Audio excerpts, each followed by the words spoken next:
Talo guys, ngayong araw ay namitas kami again ng mulberry. Ito Makapitas ako ng mahigit yata ito. Baka 7 kilo to, 7 kilo. Mas marami ngayon ang napitas ko kaysa yung nakaraan na 5 kilo lang. Ayan. Sarap nito guys, lalo na pag may yogurt. Oo. Ayan, gawin ko muna itong jam.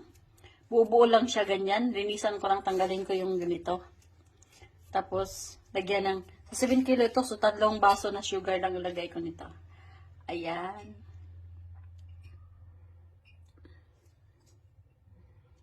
Sarap-sarap. Oh, sarap mamitas eh. Parang akong, na-enjoy ako mamitas ng mulberry. Napaka dami kasing bunga eh. Ayan. Yung iba, pag sobrang hinog na siya, pag nadiin, tingnan mo yung kuko ko, parang hindi na matanggal yung ng mulberry. Ayan guys, thanks for watching.